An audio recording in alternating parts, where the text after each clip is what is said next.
There are things in the Alaskan skies that cannot be explained. I was laying on an operating table. I couldn't move my limbs. I couldn't do nothing. I looked up and I saw flashing light. It was a spaceship in the sky. And I was scared, man. It wasn't a dog, it wasn't a wolf, and it wasn't a black bear. It smelt like death.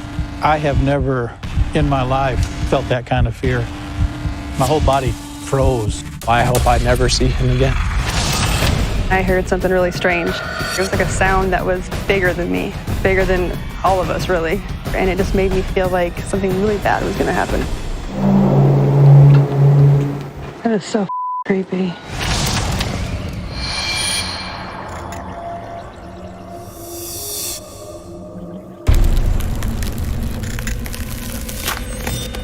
The mighty Yukon River cuts a long and curvy path through the heart of Alaska.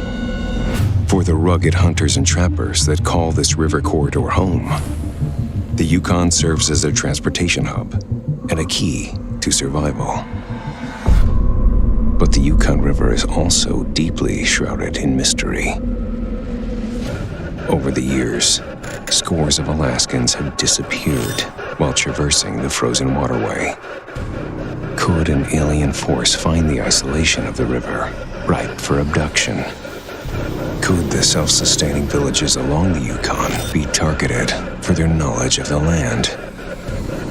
What's happening to the people of the Alaskan Yukon?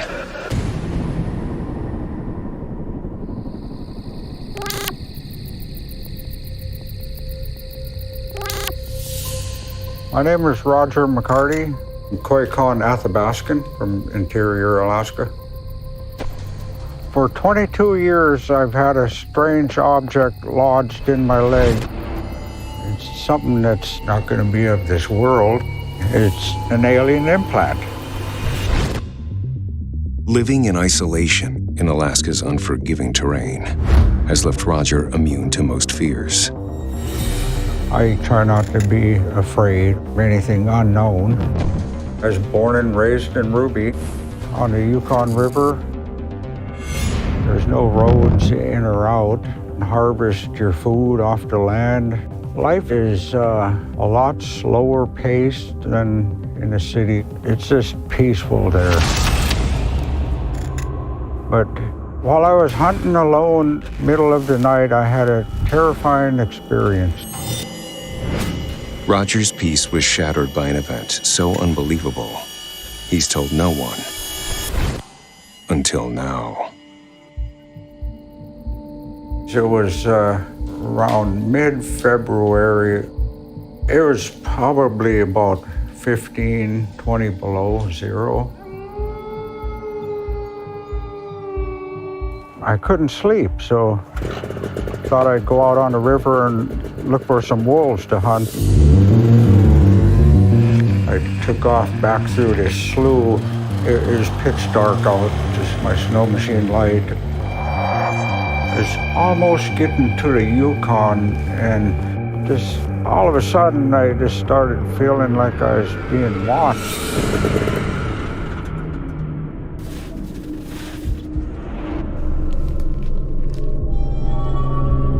Just an eerie feeling.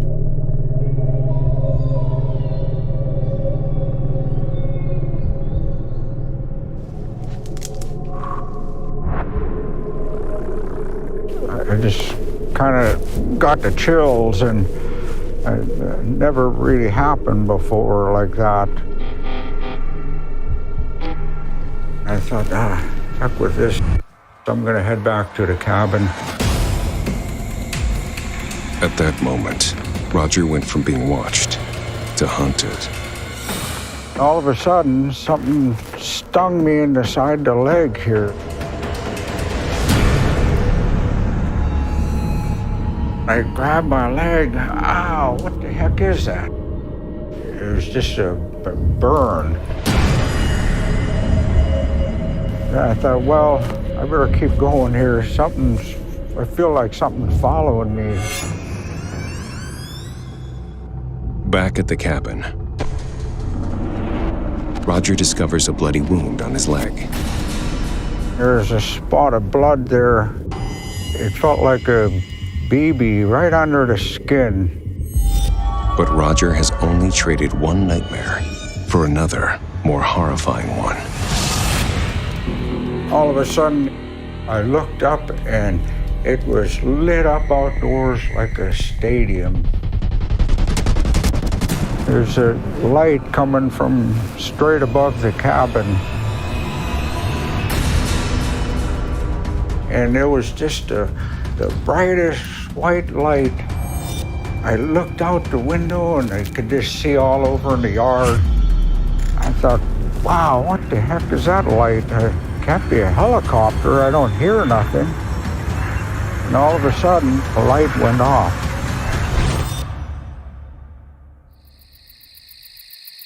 I was so bewildered by it, I forgot all about my leg. I just fell on the bed. He awoke the next morning to an unsettling memory. I was laying on a operating table. I was shivering, freezing. I had my arms against my body, trying to save heat. I turned my head and looked, and I saw there's other people here. I was thinking, I don't want to be here. I want to go home. Then I just, in my dream, I remember all I was doing was just shivering.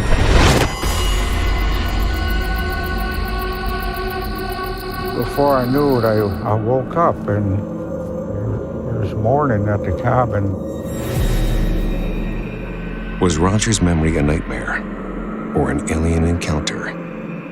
He has waited 22 years to finally know the answer. After my experience happened, I kind of just put it in the back of my mind, thinking, oh, my friends and family, they're gonna think I'm crazy. And now I saw a show about this doctor removing alien implants from people, emitting radio frequencies, and until the doctor removed it. And right there, a light went off in my head. That's what happened to me. That's gotta be what happened. It's something I didn't just dream up and make up. It really happened.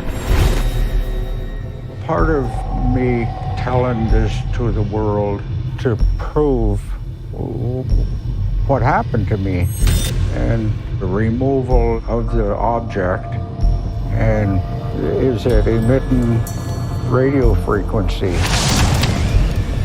It has to be an alien implant.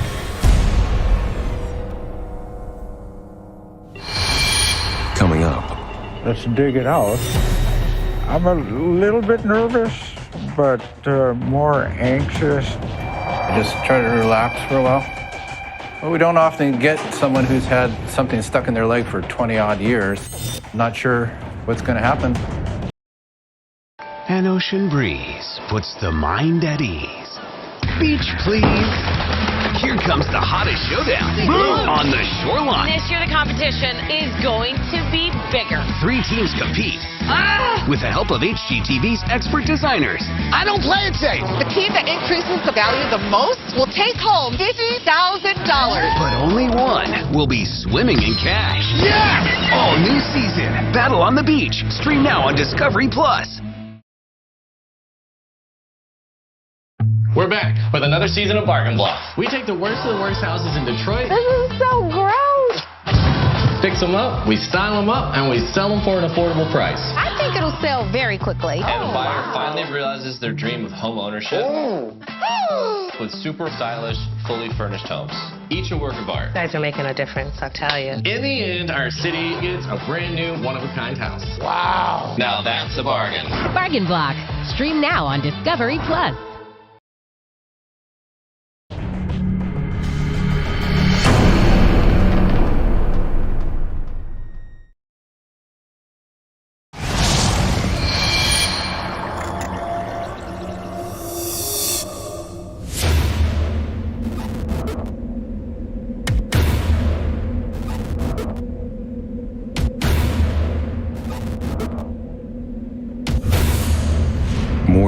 Alaskan encounters are reported in Alaska than anywhere else in the United States. And when people go missing on Alaska's Yukon River, many locals point to an extraterrestrial explanation. Alaskan native Roger McCarty believes he was the victim of an alien attack during a solo wolf hunt along the Yukon nearly 3 decades ago. He's finally ready to confront his night of terror by having a mysterious implantation removed from his leg. Hello. Hi, I'm Dr. Van Ravensway. Nice to meet you. Come on in. I'm a little bit nervous, but more anxious to locate it. Yeah, have a seat here. Okay. More or less to prove what happened to me. I wouldn't make this whole story up just for what? Will you show me where it's located? Right there. Here? Yeah. Well, we don't often get someone who's had something stuck in their leg for 20-odd years. It's a little unusual. Get a quick x-ray and see if there's anything that we can take out there. Roger believes whatever is in his leg is transmitting radio signals. He's really anxious to get it out and determine if there's some radio frequency being emitted from this foreign object. Hold still. And I'm not sure what's going to happen, but we'll check it out for him.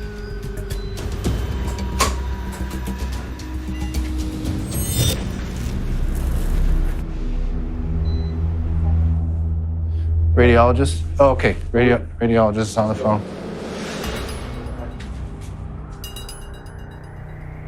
I'm looking at the femur radiographs on Roger McCarty right now as we speak. I'm going to pull it up on my end here. There is a faint, it's probably metal, and it's closer to the skin, and it does look like there's some soft tissue swelling in that area. Mm-hmm. Okay. Interesting. So how big is that little one, do you think? 3 millimeters. Okay. Yeah, I think that's what we needed to hear. So well, good. I appreciate your time. Anytime. You guys take care out there. All right. Thank you, doctor. Okay. You bet. Bye-bye. Bye-bye. For a minute there, I was unsure about finding it. Quite the suspense waiting. I don't know. I don't know what that is. I think he was a little bit skeptical, but he did find the object. Now I'm just anxious to hear if it is emitting radio frequency. Roger has spent most of his adult life hiding a dark secret. Now, both he and the doctor will find out if long-held suspicions are true. Well, this is supposed to detect the radio frequency field strength. Roger's leg is scanned for detectable radio transmission. Up here is 9, 8, 7, 5, 4, 3, and then 15, 16. That's weird. Well, let's try on this side. Little control. 8, 9, and then 15, 14. It goes up. It's definitely different. I don't know how to explain that. Okay, I'll be right back. That's weird. Is it weird? Yeah, it's weird. The whole thing is weird. What the hell just happened there? So, yeah, it was a little weird, strange. I did not expect to see any difference in the radio frequency levels. Yeah, it kind of blew my mind. Yeah, it's a little weird.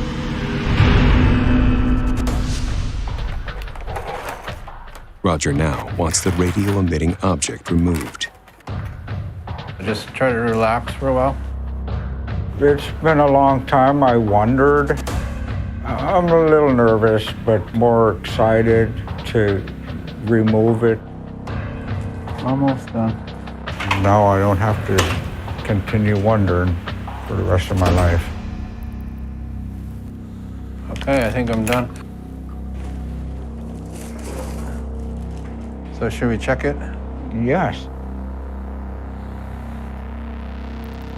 3, 4. Oh, that's freaky. It's definitely different than what it was.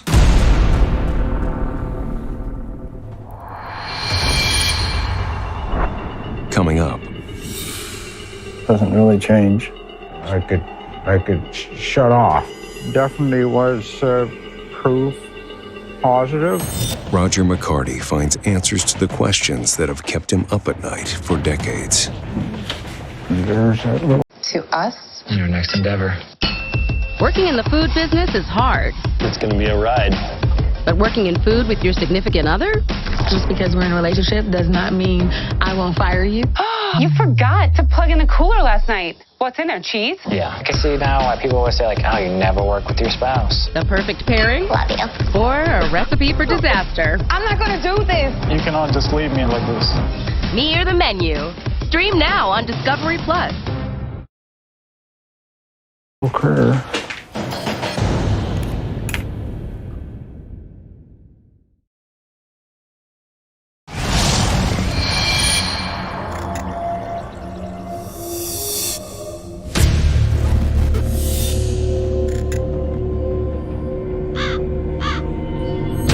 Okay, I think I'm done. It's a day of reckoning for Roger McCarty.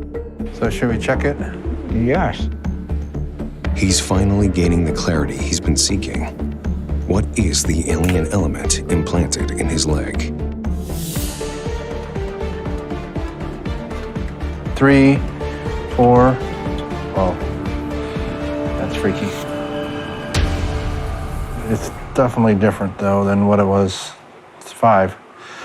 It was 16. 4.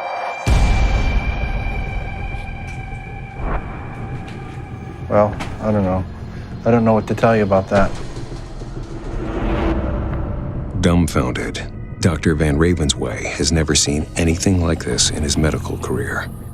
Yes, there's definitely a change. The radio frequencies are shockingly lower now that the implant has been removed.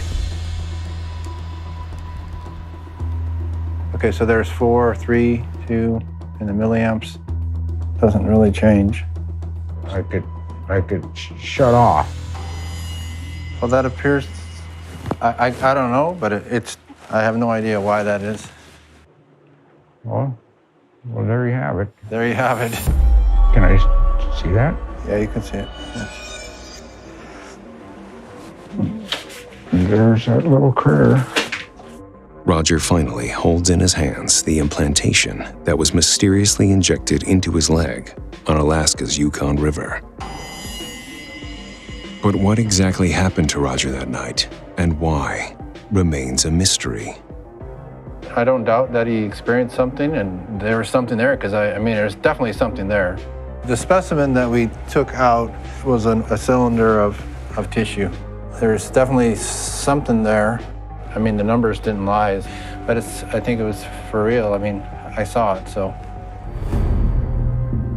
Is this mysterious object part of an actual UFO? Or some form of tracking device to keep Roger under surveillance for the last 22 years? Roger may never know for sure, but finally removing the evidence not only validates his story, but confirms his worst fears.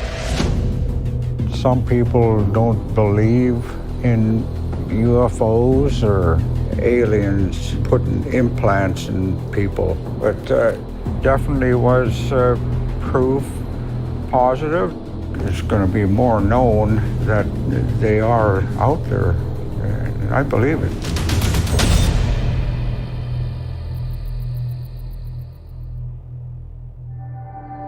Tucked away between snow-capped mountains and a pristine glacial bay,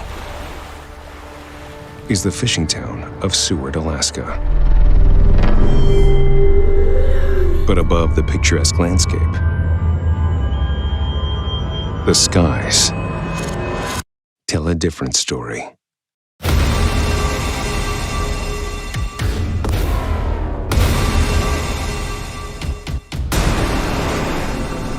Above Seward, UFOs strafe the northern sky.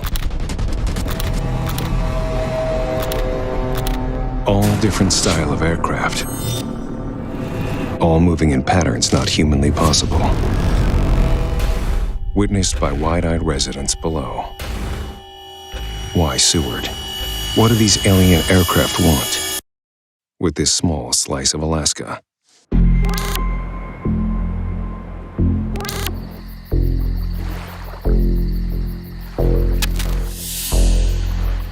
My name is Jeff Erickson, and I own Granite Point Mountain Lodge, and I live in Seward, Alaska. I've been in Alaska for 26 winters. Most of the years living a subsistence lifestyle and very in touch with the wilderness. And I spend a lot of time looking up at the skies around here. It's just so beautiful. But there is really nothing that even comes close to what I saw the other night. It was definitely unidentified flying object of some sort. So I'd been out here for 9 days trying to get this foundation put in for a new cabin. And finally sit down for a few minutes to get some rack time.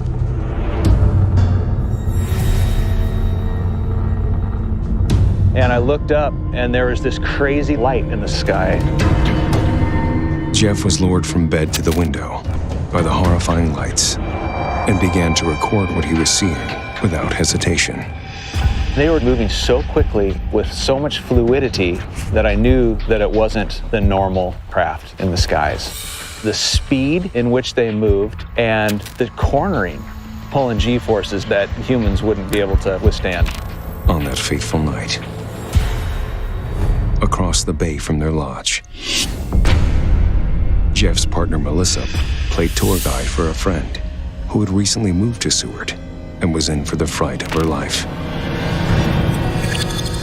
I'm a skeptic by nature, and seeing is believing is what I always say. But I just can't help what I saw, and people saw it with me from different perspectives. It was like maybe 10:30 or so, and I was driving down Nash Road with my friend T. He hasn't been in town for too long, and he hadn't really seen much of Seward. My name is Terrell Charles. You can call me T. I'm from New Orleans, Louisiana. I moved here to work in the fishing cannery. Me and Melissa, we good friends. She's one of the 5 people that I met when I came here, and one night she said, I'm gonna show you around. So we were riding around, just riding down Nash Road, and we seen something floating in the sky. And look what that is right there. See that? When we were coming over the hill and we saw this thing, we had to pull over. I mean, it was noticeable. I looked up and I saw flashing lights, just this thing that looked bigger than a star, but it was just twinkling. It was flashing lights. And he looked and it was just like, what is that? Menacing lights in the sky at the same time Melissa's partner Jeff had his UFO encounter? Coincidence?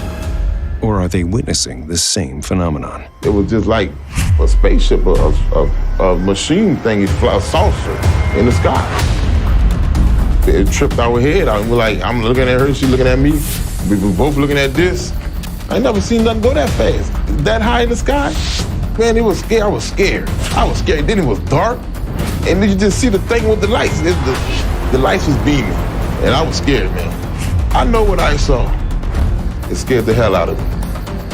As the mystifying lights crept closer to Michelle and T, they wanted to flee, but their fear held them captive. Or was it something more powerful? Coming up. It wasn't a dog, it wasn't a wolf, and it wasn't a black bear. I have never in my life, even since, felt that kind of fear. My whole body froze. 3 generations of one family are tormented by the same alien presence.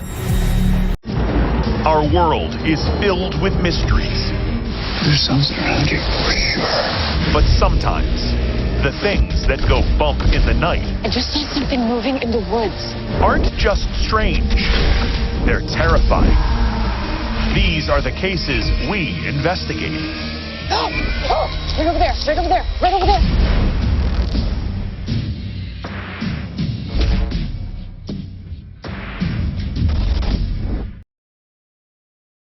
It smelt like death.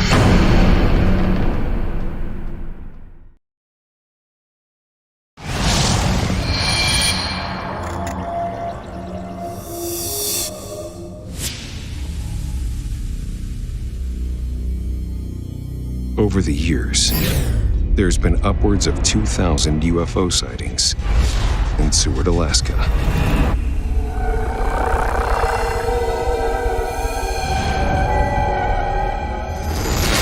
Once the sun sets on this coastal town, the night sky comes to life.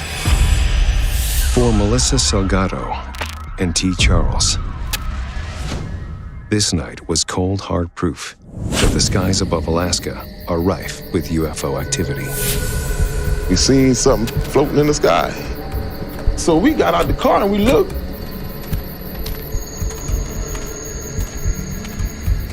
And there's like 4 of them. Like 1, 2, 3, 4, and we was in the middle. And I saw that it was like a quadrant, like they were squaring off. But there was one that was definitely lower and more visible. The colored lights on it was flashing red, green, white. It wasn't an airplane. I know it wasn't an airplane. Man, it was scared. I was scared. I don't know. It's not sleeping. He got nervous because he was just like, what's going on here? And I was like, I don't know. I didn't know what to think. New Orleans don't witness stuff like this. New Orleans witness vampires and voodoo, and this is different. This is a whole different world. It definitely had a really eerie feeling to it. Lights was beaming down on us, and they were just hovering, and then they all took off in different directions. You see that? It was out of here, man. It scared the hell out of me. Terrified, they speed off in search of help. I was like, we have to go to Willie's. He's my friend, and I know that he has been seeing stuff in the Seward sky for quite some time. He'll know if this is what he's been seeing. How many people could be witnessing the same strange spacecrafts in the skies over Seward? My name is William Johnson. I live in Seward, Alaska. So the night that Melissa got a hold of me, I was outside in my yard and I noticed there was 4 lights and one of them was changing direction, took off super fast. I live like 1.5 miles outside of town, so it's easy to see just about every star. When something's moving real slow, you can always think that it's a satellite or something, but when it starts to change directions, different speeds out of the blue, like a light will shine like instantly on you and then turn away. Like it's definitely something else. And when Melissa showed up and was telling me about the things that she saw in the sky, and instantly right then we knew that we saw the same thing. I thought I was gonna get away from it going by Willie, but we standing out there talking to Willie, and here come the thing shooting across the sky. We saw it again. These things started to shoot across the sky super, super fast. Really wasn't a glimpse of something. It was really something that, you know, you can sit there for a moment and like, am I seeing what I'm seeing? Like, it's for real. But then boom, the speed of light, it was gone. For this group of friends, seeing is believing. And after what they all witnessed that night, they are believers that Seward is a magnet for UFOs. I think it's important to talk about these kinds of things because it does let other people come out of their scared little box and share their stories with the people around them. We can all benefit from that kind of thing. I know there's something else out there. Has to be. We don't even know the fraction of what's out there. I know that. Seeing that definitely changed my view of the world a little bit and just reminded me that we are not alone. I never looked up. Now I look up. I scan the skies. Like I'm scanning for a bear, I'm scanning for UFOs. To people who might not believe, I would like your explanation then. I would like your interpretation of it, because I wasn't looking for aliens. I wasn't looking for UFOs. I saw what I saw. UFOs out there, man.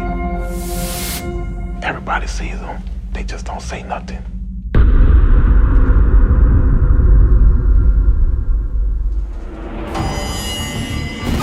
Clear across Alaska from Seward, just 120 miles from the desolate Canadian border, is Tok.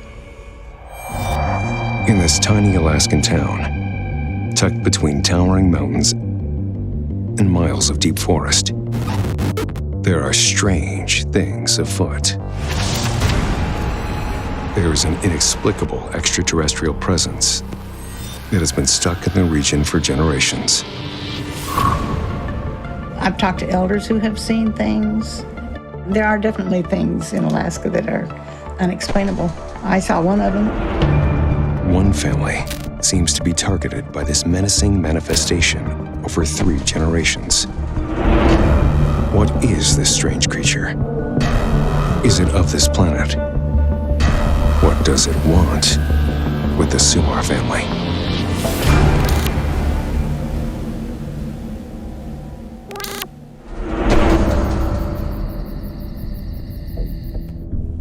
I'm Martha Sumar, and I live in Tok, Alaska. We came to this area in 1964. Living in Alaska, I think that there are otherworldly things that go on that's unexplainable. I had a really bizarre experience one time on the Alaska Highway. In 1964, I saw what I thought was an owl sitting at the side of the road, but then I knew it wasn't because it had a tail. It was like so tall. I can remember seeing the face, but I didn't want to see it again. As Martha crept closer to the creature, Mother Nature stepped in, guiding her to safety. All of a sudden, I saw an eagle on my right side of my car. I didn't see where it came from. I didn't see it fly up there. I just saw the eagle right there. An eagle is a protector. It's like I felt safe as long as that eagle was there. And it went with me past where that creature was, whatever it was. And then it just disappeared. I've never seen anything like that before, and I have not seen anything like that since.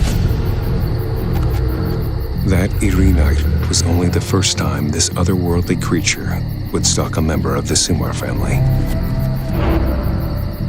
Just 5 short years after Martha's terrifying event, her son was next.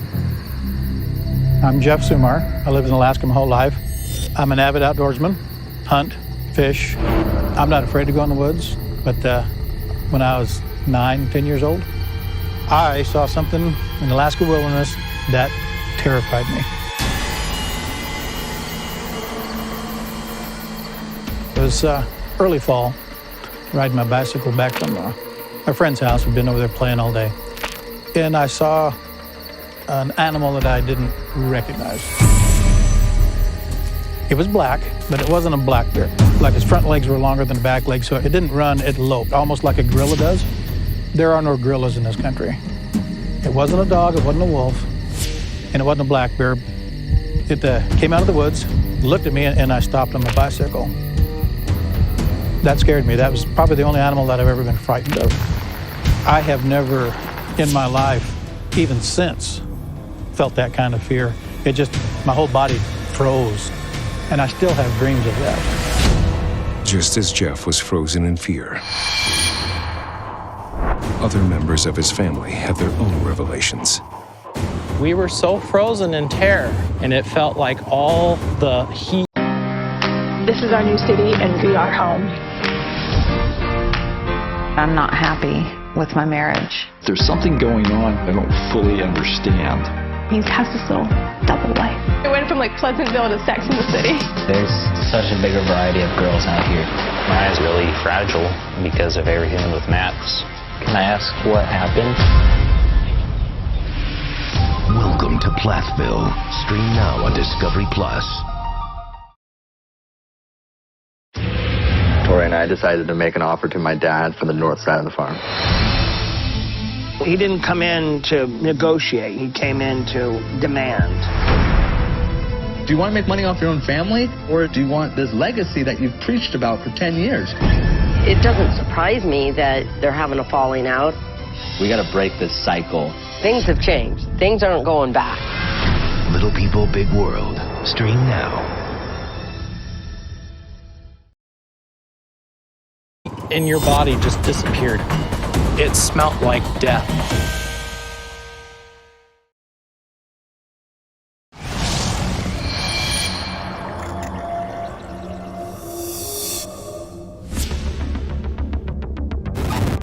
The state of Alaska is saturated in alien encounters. It seems that every resident has had a run-in with the otherworldly. For the Sumar family, they are keenly aware that the unthinkable could happen at any moment.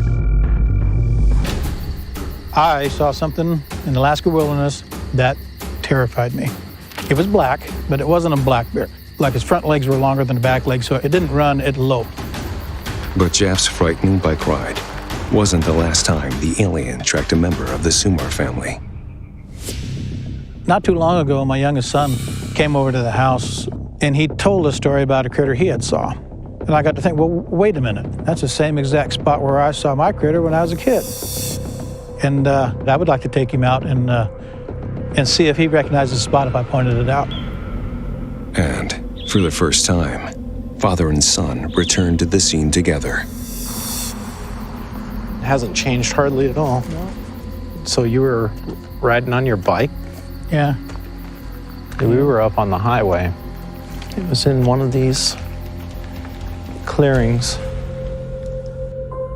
My name is John Sumar, and I live in Tok, Alaska. My cousin and myself were out riding on a four-wheeler one night. And we noticed out in the woods, it appeared almost like there was a fire out there. Something was glowing. And they looked almost like if you were to shine a light on an animal's eyes when they glow, but no light was shining on. But the fire started to move. And that's when I knew that it wasn't a fire, they were glowing eyes. The creature that I saw all of a sudden was standing up on two hind legs, and it appeared to be almost 7 to 8 feet tall. And its arms draped low towards its knees. But what really got me was the way that the area smelled. It smelled like death. My cousin and myself, we were watching it, and we were so frozen in terror, and it felt like all the heat in your body just disappeared. We got to our senses thinking that this creature might hurt us, and my cousin floored the four-wheeler as fast as it would go. And as we sped off on the four-wheeler, I watched it, and it leapt through the woods, but it never moved any brush, and it was gone.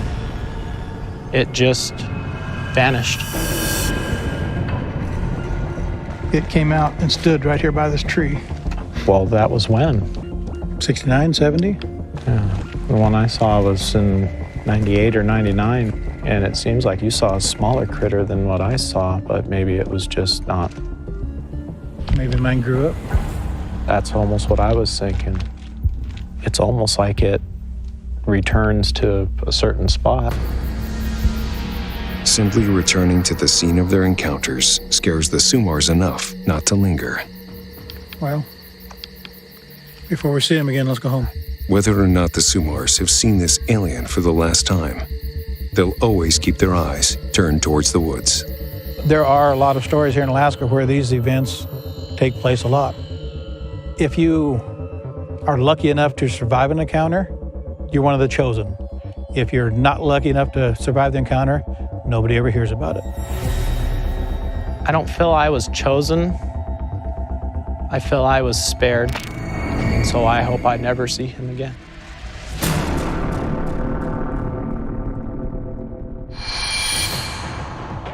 Coming up, I heard a strange sound outside. Each time I heard it, it got worse and worse. And it just made me feel like something really bad was going to happen. the skies over Anchorage speak a scary story. I found that it actually sounds very similar. Okay, everybody in a car, let's go. There is a group in Poland that we have been tracking. Potentially there is a Nazi tunnel in a volcano. Talk about mystery, this is it. It's a tunnel. Are you kidding me? Did you say 100 to 300 tons of gold? Oh, wow. Guys, I got something here. Is that a picture frame? Get the out of here. Back up, back up!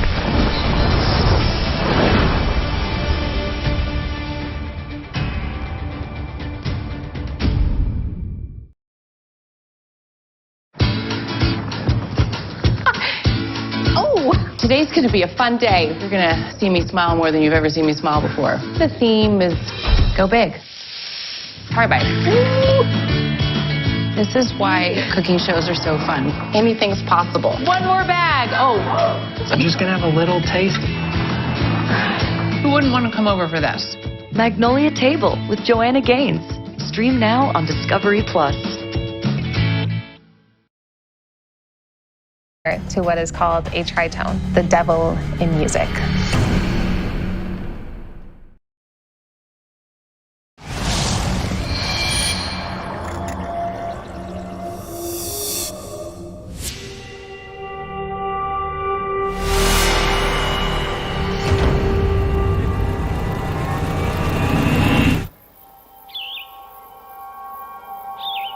Anchorage is Alaska's bustling metropolis, with a population that accounts for a third of the state. Surrounded by natural wonder, Anchorage is a rare large city in an otherwise wild landscape. But over the last decade, once the sun sets on the city, its residents have been hearing eerie sounds ripping through the night sky. The violent noises beg to be accompanied by something frightening to witness. But each time, only a foreboding sound that can't be ignored. Could aliens be trying to communicate with the people of Anchorage? Or is there something more sinister at play?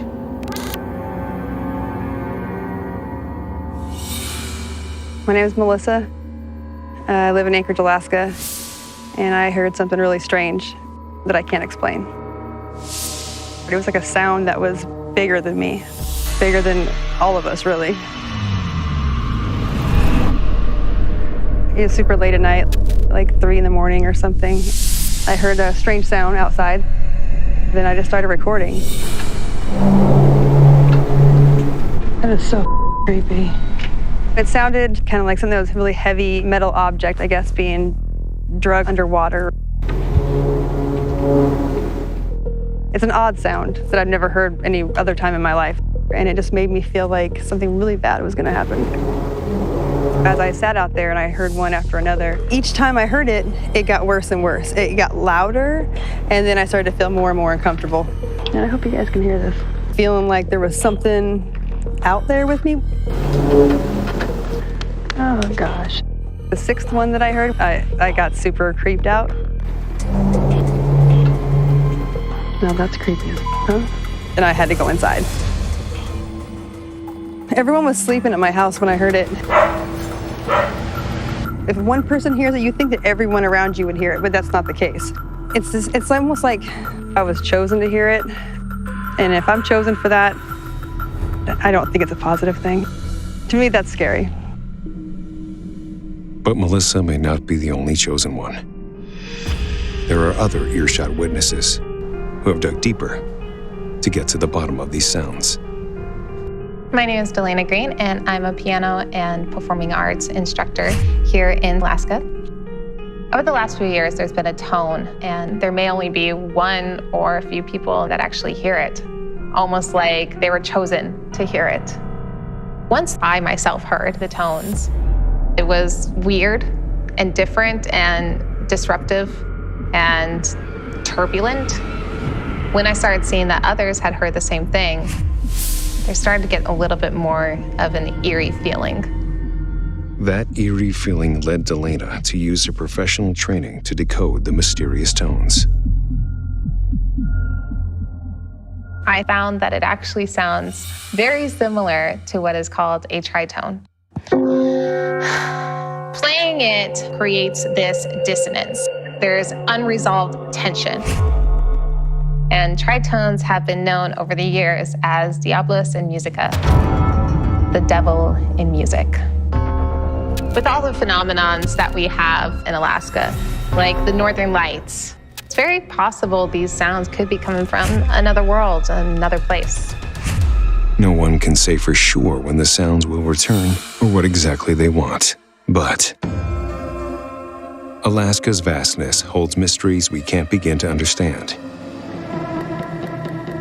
Strange sounds that reverberate through entire cities. Darting lights moving at an inhuman pace. And all of these strange experiences draw us towards the same eerie conclusion. There are aliens in Alaska.